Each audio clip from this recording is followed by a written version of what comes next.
The Nature of Personal Reality, a Seth book by Jane Roberts, read by Martin John, Part 2, Chapter 19.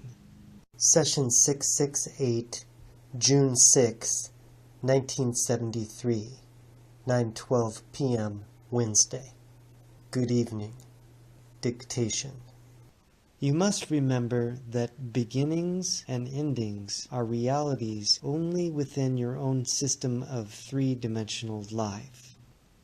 The energy of your being exists outside of your system, however, and impinges upon it in your terms, becoming alive physically at certain points of time and space.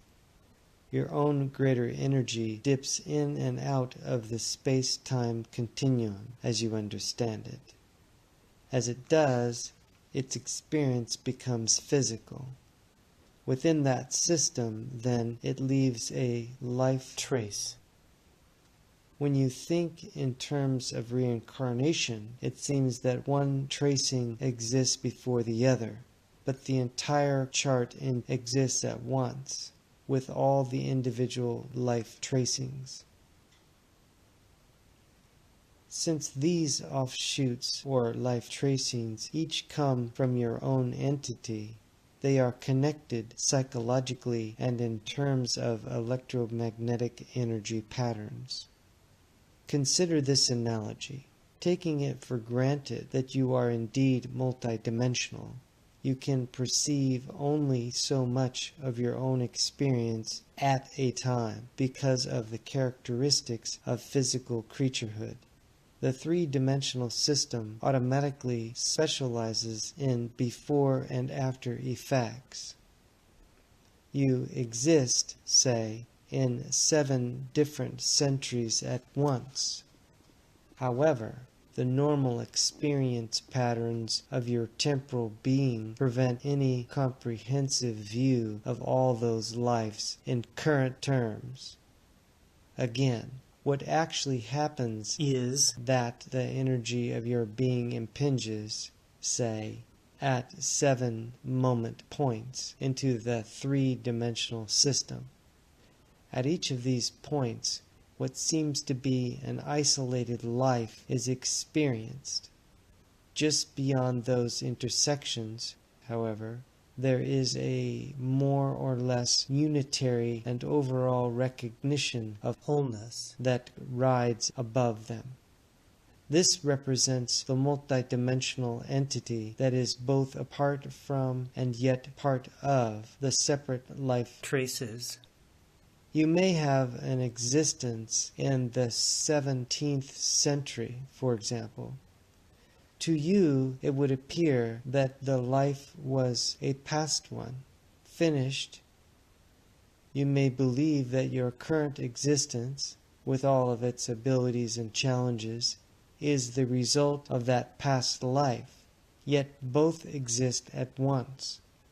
The 17th century is not dead. You follow a one-line pattern of history, pursuing certain actions as reality and identifying with these so completely that they are all you perceive. Other probable actions are always occurring, however, and are quite as valid as the ones which you happen to choose and thus experience. Your reincarnational selves have as many probable lives as you do. Your beliefs and actions in your present alter their experiences, as each of them, in their presence, change yours. If you see these reincarnational selves as one entity, then this becomes quite natural. The whole self is changed by all of its comprehensions. Each portion of the entity is unique and independent, and through its own beliefs determines what it will accept in terms of influences within its immediate life situation. The great miracle, in fact, is that each consciousness, whatever its degree, is itself and no other, Even while in the unending fields of interaction, it may be a portion of another, as a city is a part of a state, or an individual is part of a family. In terms of personality, as you understand it, the individual chooses the abilities he or she will have and the life challenges. In the present, then, each person has unlimited opportunity to draw upon the entity's energy and the understanding and powers of all its parts. It goes without saying that any human being possesses the latent ability shown by a great artist or athlete, or statesman or philosopher. Within creaturehood there are wide ranges of abilities. These may be seldom used, but they are there as practical ideals and can be expressed within that system. In the same way, every individual possesses the abilities of its entity in latent form. These too serve as practical ideals, but in a different kind of context, for you have other centuries to play with and many existences instead of one. You often excel in situations that utterly escape you at a physical level. These accomplishments still operate through the focus of your present, since you are physically aware of but one line of probable events. So the meaning of many dream events escapes you. But in dreams you often do work quite as valid as any performed in the day, and in the dream state you meet and interact with your own reincarnational selves. Actually, I prefer that you think of them as simultaneous selves. In the dreaming condition, there is a great interchange of information with these other portions of yourselves. Your physical brain automatically converts such data into temporal terms so that many of your significant, remembered dream experiences are already translations by the time you recall them. Otherwise, they would make no sense to you at all.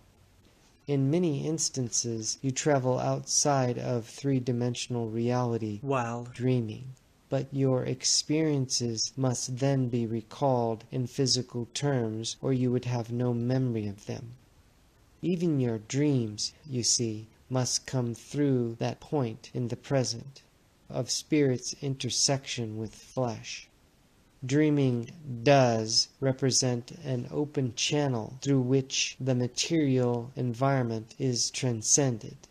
There are as yet undiscovered bizarre changes in the brain during certain dream states, an acceleration that quite literally propels the consciousness out of its usual space-time continuum into those other realities from which it comes. These serve as points of unity, wherein all the various simultaneous selves meet, and certain seasonal rhythms are involved here in physical terms. As your spaceships to the moon must wait for the most effective overall conditions before taking off, so, in other terms, there are rhythms having to do with energy. Practically speaking, this means that certain times are more effective than others for these communications in the dream state. Privately, they often involve illuminations and sudden advantageous decisions. In mass, they imply great historical changes. These interchanges represent periods in which the soul and flesh meet under the most optimum conditions. There are individual variations and yet mass patterns. The energy of the personal self constantly comes from the entity. There is not just one intersection of soul with the flesh, therefore, but at the least a constant series as you would think of it.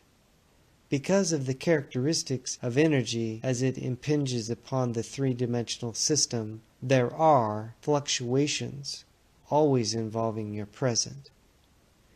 These cycles merge at several points, so that you do have major changes in all areas in any span of 2,000 years.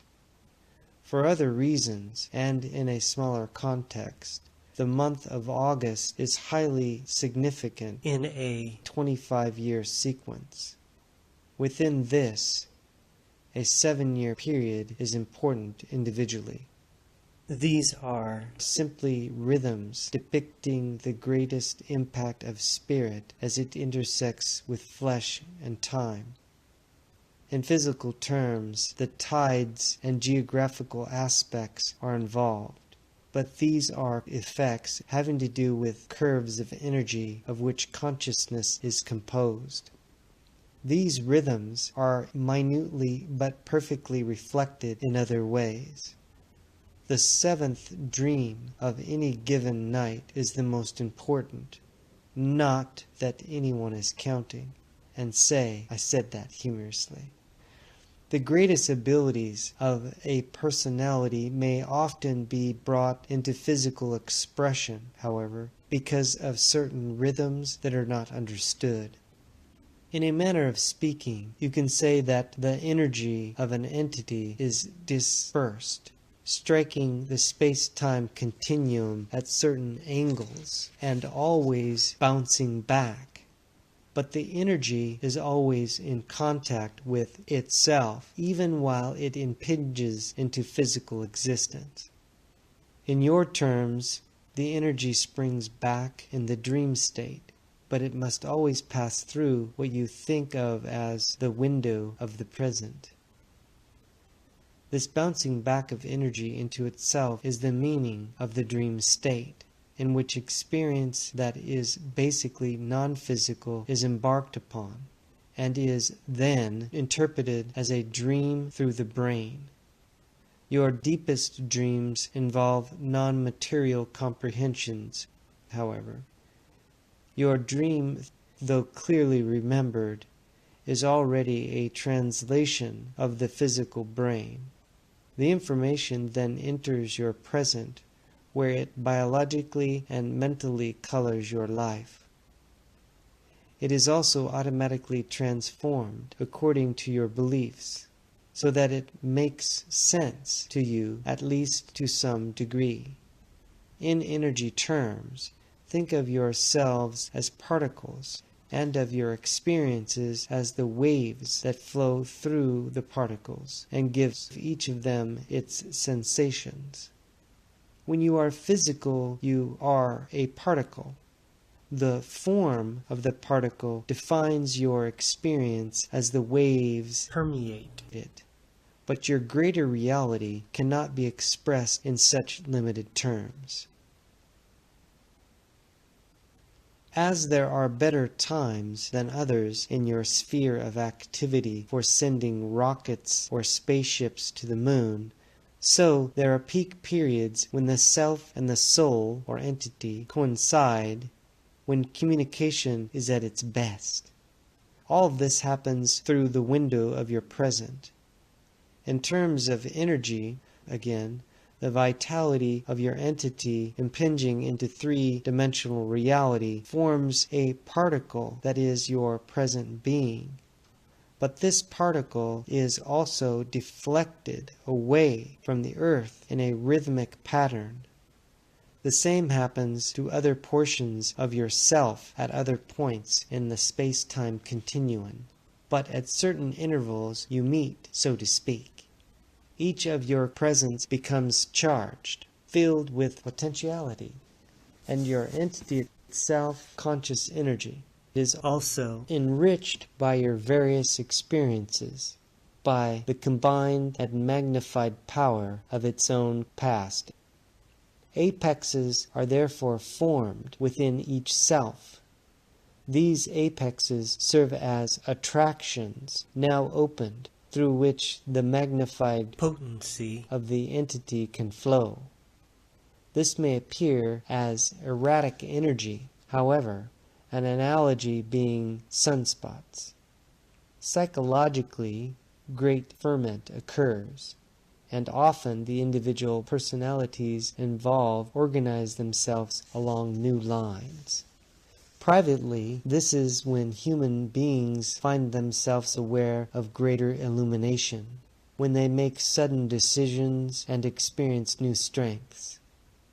Now such a time is in the affining socially. This may be reflected in periods of seeming unrest in which, however, new creativity is looming. There will then be great planetary changes in terms of your organizations, but these will reflect private interior illuminations that become physically materialized. You do not trust your inner selves enough or realize the creative ferment brewing. If you did, you could save yourselves much trouble. I'm speaking to you both individually and for the book here. Any point in your present is a potential point of great creative change, but because of the rhythms spoken of, it is easier for changes to occur in certain cycles. End of dictation and this session. Peace, light, and love. Aloha.